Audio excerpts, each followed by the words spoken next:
விபரீத யோகம் அடிக்கும். படாத பாடெல்லாம் இனி சழியாகும். கும்ப ராசி சனிப்பெயர்ச்சி பலன். ஜூன் மாதம் நடக்க உள்ள சனி வக்ர பெயர்ச்சி கும்ப ராசிக்கு என்ன மாதிரியான பலன்களை கொடுக்கும் என்று இங்கே பார்க்கலாம். அடுத்த 1 வருடம் உங்கள் வாழ்க்கையில் சனி என்னவெல்லாம் செய்ய போகிறார் என்று பார்க்கலாம். சனி ஒருவரை தூக்கி வளர்க்கவும் செய்யவும், தூக்கி மிதிக்கவும் செய்யவும்.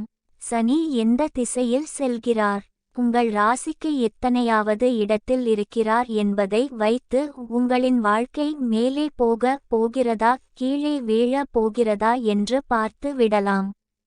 அவ்வப்போது முன்பும் பின்னும் நகர்ந்து பலன்களை மாற்றுவார். சில சமயங்களில் ராசி ரீதியாக மாறாமல் நட்சத்திர ரீதியாக முன்னும் பின்னும் நகருவார். சனியின் மூலம் வாழ்ந்தவர்களும் இருக்கிறார்கள், வீழ்ந்தவர்களுக்கு இருக்கிறார்கள். அப்படிப்பட்ட சனிதான் தற்போது வக்ர பெயர்ச்சி அடைகிறார். சனி இப்படி பின்னோக்கி நகர்வதை வக்ர பெயர்ச்சி என்று கூறுவார்கள். தற்போது கும்ப ராசியில் உள்ள பூரட்டாதி நட்சத்திரத்தில் சனி இருக்கிறார். ஜோதிடத்தில் மற்ற கிரகங்களுக்கு இல்லாத ஒரு பெரிய பலம் சனிக்கு உண்டு. அது சிறு நகர்வு. சனியின் சிறு நகர்வும் கூட ஒருவரின் வாழ்க்கையை புரட்டி போடும் குணம் கொண்டது. இவர்தான் இந்த முறை வக்கிர பெயர்ச்சி அடைய போகிறார். கும்பத்தில் சனி பின்னோக்கி சதய நட்சத்திற்கு செல்கிறார். அதனால் இது வக்கிர பெயர்ச்சி. ஜூன் 30ஆம் தேதி முதல் வக்ர பெயர்ச்சி அடைகிறார் சனி பகவான்.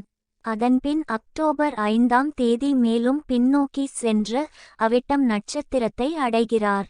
பலன்கள். 2024 ஜூன் மாதம் நடக்க உள்ள சனி வக்ர பெயர்ச்சி கும்ப ராசிக்கு என்ன மாதிரியான பலன்களை கொடுக்கும் என்று இங்கே பார்க்கலாம். அடுத்த 1 வருடம் உங்கள் வாழ்க்கையில் சனி என்னவெல்லாம் செய்ய போகிறார் என்று பார்க்கலாம். நில பிரச்சனை தீரும். அப்பா மகன் இடையிலான உறவு சழியாகும். உங்கள் பெண்ணின் வாழ்க்கையில் நிலவிய பிரச்சனைகளும் சழியாகும். விவாகரத்து வரை சென்ற உங்களின் பெற்றோர் சேரக்கூட வாய்ப்புகள் உள்ளன. நீண்ட காலம் பேசாமல் இருந்த சொந்தங்கள் பேசும். கடந்த 1 வருடம் உங்களுக்கு சிறப்பாக இருந்தது. அந்த அளவிற்கு சிறப்பாக இல்லை என்றாலும் இந்த வருடம் பிரச்சனை இல்லாமல் செல்லும். தேவையில்லாமல் சண்டை போடாதீர்கள். யாரிடமும் கோபத்தை காட்ட வேண்டாம். உங்கள் குணமே எடுத்து எரிந்து பேசுவதுதான். அந்த குணம் தொடராமல் பார்த்து கொள்ளுங்கள். பணத்தை சேமிக்க முயற்சி செய்யுங்கள், இல்லையென்றால் சுப செல்வாக மாற்றுங்கள்.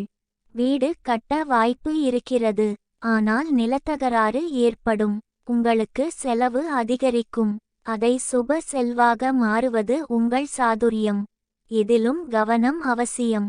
எப்போதும் கவனம் அவசியம். குடும்ப பிரச்சனை தீரும். குடும்பத்தில் நிலவிய சொத்து பிரச்சனை பரிகாரம். நெல்லையப்பர் கோவிலுக்கு சென்று தரிசனம் செய்யவும்.